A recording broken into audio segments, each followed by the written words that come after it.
Hi, ciao, my name is Cveti, I'm a Balkan girl from Bulgaria and welcome to my channel.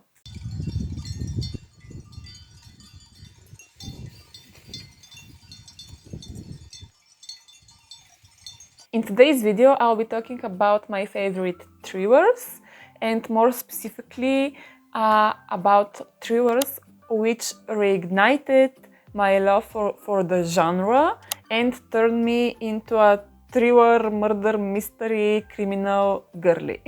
When I was a teenager, I mainly read rom-coms and thrillers, everything by Dan Brown, by Sidney Sheldon. After that, for years, I read only contemporary literature, prose, that kind of stuff. And after that, I got into romance again. And the last 2 years, I slowly but surely started reading and obsessing with thrillers again.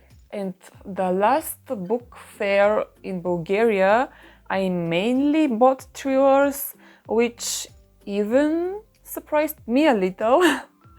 So I'm making this video where I'm going to share with you about 10-ish thrillers that cemented my love for the genre. So we are starting with Lucy Foley, one of my favorite thriller authors, and with The Paris Apartment and The Guest List. This is The Paris Apartment. Both Lucy Foley thrillers are a bit more classic, with classic touch, and I don't think they're everyone's cup of tea. But I personally adore them. The action in both mainly take place in one place, in one specific limited space. In The Guest List, we have a small island, and in The Apartment, we have a building with several apartments. In The Guest List, we have a wedding when suddenly someone turns up dead, and we trace how it all got there. And in the in the Paris Apartment, we have a woman trying to find her brother and questioning the people in each apartment about him. And the action in both books is told through the eyes of several characters. And I love how Lucy Foley waves us into everyone's point of view. The books are very easy and quick to read, very engaging, unputdownable, and well written, in my opinion. Next, we have one of my favorite books of all time, The Thursday Murder Club by Richard Osman, and I'll read you what it's about from my computer. In a peaceful retirement village, four unlikely friends meet up once a week to investigate unsolved murders.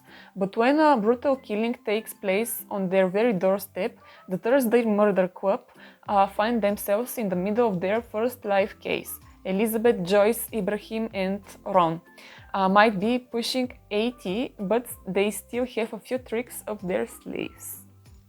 And this is one of the coziest and funniest books I've ever read. The fact that the main characters are quite old, yeah, in sort of way, yeah, they're old. They're in their 70s and 80s. This gives a very cool taste, cool flavor to the book. The murder mystery is devoured quickly, sweetly, with a smile, but also with tears in the eyes. And yep, I cried, I laughed, I felt wonderful, I felt warm, and the mystery itself also took me away. So I highly, highly recommend this book, this series. Next, we have The Drowning Kind by Jennifer McMahon. And I read you what it's about because it's hard for me to explain by myself. I'm sorry. Be careful what you wish for. When social worker Jax receives 9 missed calls from her old sister Lexi, she assumes that it's just another one of her sister's episodes. Manic and increasingly out of touch with reality, Lexi has pushed Jax away for over a year. But the next day, Lexi is dead, drowned in the pool at their grandmother's estate. When Jax arrives at the house to go through her sister's things, she learns that Lexi was researching the history of their family and the property. And as she dives deeper into the research herself, she discovers that the land holds a far darker past than she could have ever imagined. And in 1929, 37-year-old newlywed Ethel Monroe hopes desperately for a baby. In an effort to distract her, her husband whisks her away on a trip to Vermont, where a natural spring is showcased by the newest and most modern hotel in the Northeast. Once there, Ethel learns that the water is rumored to grant wishes, never suspecting that the spring takes in equal measure to what it gives. So, this is a horror book, and in general I don't like reading horrors at all. But this one was very popular in Bulgaria 2 years ago, so I couldn't help but read it too. Yeah. And it certainly has a horror and creepy, eerie element to it that kept me on my toes. But on the other hand, it was very interesting and entertaining, and jumping from one time period to another was really captivating, and I read it in no time. I was on the beach, really great beach read that really gives you water and sea nightmares. I'm not what I'm talking about. And the ending pleasantly surprised me. I didn't expect it, and yeah, it's a nice book. And next we have Peter Swanson with The Kind Worth Killing. This is a book that I read recently, and it became one of my favorites. So what it's about? It's about a man and a woman, two strangers that who meet in the airport bar and start talking, and the man shares how he wants to kill his wife, and the woman tells him that she will help him. Somewhat strange circumstances, strange plot, but this book immediately grabs your attention. We follow the man's point of view, what thoughts he goes through, why he wants to kill his wife in the first place, if he really wants to kill her, and abruptly the second part of the book changes. This is a real roller coaster ride. I just can't explain it, you just have to read it. The interesting thing here is that you're on the side of the main characters, however, realistically, it's not moral. The final page left me speechless. I love it, and yes, highly recommend to you this book. Next we have Ashley Winstead with In My Dreams I Hold a Knife. This is sort of dark academia, thriller, mystery, a mishmash. And what we have here, I again read it from my computer. 6 friends, 1 college reunion, 1 unsolved murder. A college reunion turns dark and deadly in this chilling and propulsive suspense novel about 6 friends, 1 unsolved murder, and the dark secrets they've been hiding from each other and themselves for a decade. Also, this is a book that I read in no time. It's fast-paced, page-turner, really quick read. And the action unfolds in different time periods, Now we are in the present. Next we are in the second year at university. Next we are in third year. Next we are in the second year again. Next year in the next we are in the first year, and we jump from time period to time period, which makes the action wind up very interesting.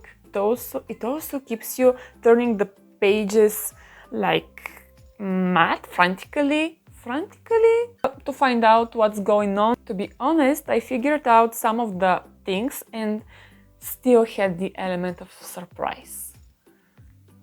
Highly recommend. Next, we have The Vacation by T.M. Logan, and what this book is about. 7 days, 3 families, 1 killer. It was supposed to be the perfect holiday, a group of families enjoying a week together in the sun. 4 women who have been best friends for as long as they can remember, making the most of a luxurious villa in the south of France. But Kate has a secret. Her husband is having an affair. And a week away might just be the perfect opportunity to get the proof she needs to catch him in the act once and for all, because she suspects the other woman is one of her 2 best friends.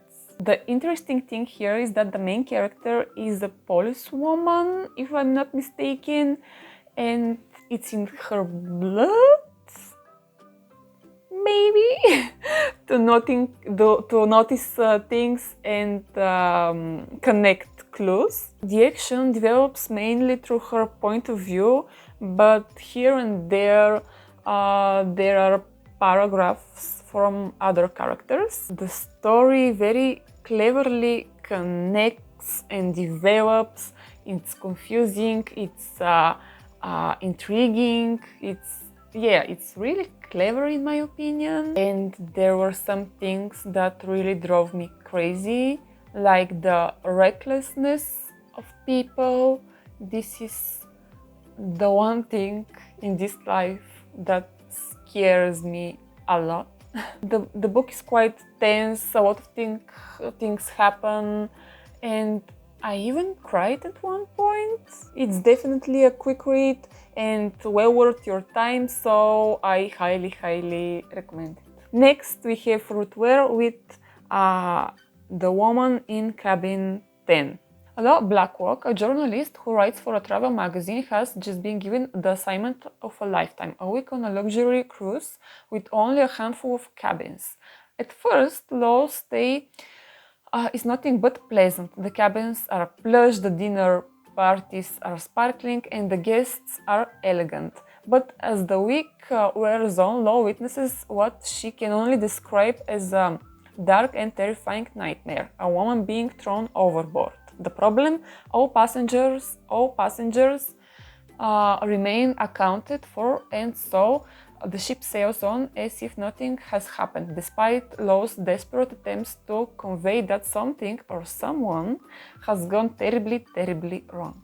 This book was a little slow and boring at first, but relatively quickly it became very intriguing and I couldn't put it down. One part of it was just unraveling the mystery. The main character is quite stubborn and suddenly the book becomes quite action-packed and you're constantly on your toes. A very engaging book, I can tell, and I like how it ended, and I just like the whole feeling I was feeling while reading. It was very fun experience. And quickly I want to mention Verity. I won't go into details. I'm not a Colleen Hoover fan, but I can't deny that she can write engrossingly. I read this book 2 years ago and it was definitely fast-paced and gripping and definitely helped with my obsession with the thriller genre. So, honorable mention. And to end this video, I want to say that this genre almost always reminds me and proves me why I love to read, because it's fun. Besides, it's important to learn things in this life, to improve, to develop, yada yada yada. It's also important to have fun. And this was all I want to say in this video. I hope you enjoyed it, and you can comment down below what is your favorite thriller.